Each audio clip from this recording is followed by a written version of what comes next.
বন্ধুরা, আজকে আমি ওলের ডাঁটা রান্না করছি। আজকে চিংড়ি মাছ দিয়ে ওলের ডাঁটা রান্না করব। আগের দিন আমি ওলের ডাঁটা রান্না করেছিলাম ট্যাংরা মাছ দিয়ে। ওলের ডাঁটাগুলো দেখো আমি আজকে কিভাবে রান্না করি। ওলের ডাঁটাগুলো পিস পিস করে নিয়েছি। এই যে দেখো, ওলের ডাঁটা প্রথমেই কিন্তু আমি ভালো করে ধুয়ে নিয়ে তারপরে ছাল ছাড়িয়ে পিস করে নিয়েছি।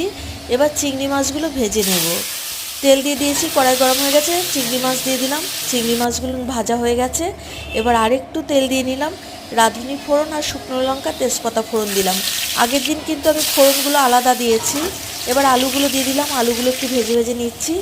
তারপরে আমি ওলের ডাঁটাগুলো দিয়ে দিলাম। ওলের ডাঁটা দিয়ে এবার কাঁচা লঙ্কা দিয়ে দিলাম। তারপরে আবার একটু নাড়িয়ে চাড়িয়ে নেব, বেশ একটু কষিয়ে কষিয়ে নেব। তারপরে আমি ঢাকনা দিয়ে একটু ঢেকে দিলাম। একটু সেই ঢাকনাটা তুলে নিয়েছি। এবার হলুদ দিয়ে দিলাম। দেখো, ওলের ডাঁটাগুলো একটু হাফ সেদ্ধ হয়ে গেছে, ভাজা হয়ে গেছে। এবার একটু গরম জল দিয়ে দিলাম। আমি সবসময় গরম জল দিই তরকারিতে।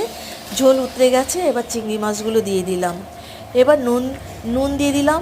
আমি কিন্তু নুন প্রথমে দিইনি, তাহলে ডাঁটাগুলো নুনে পোড়া হয়ে যায়। আর ঢাকনা দিয়ে আবারও একটু ঢেকে দিয়ে একটু চিনি মিশিয়ে দিলাম। আর একটু আলু গালিয়ে দিলাম, ঝোলটা একটু ঘন ঘন হয় আলু গালিয়ে দিলে। দেখো আমার রান্না রেডি হয়ে গেছে। কেমন দেখতে হয়েছে। দুটো রান্না কিন্তু দুই রকমের। ট্যাংরা মাছের রেসিপিটা আলাদা, আর আজকের রেসিপিটা চিংড়ি মাছের রেসিপি আলাদা। ভালো লেগে থাকলে লাইক করো, কমেন্টস করো, শেয়ার করো।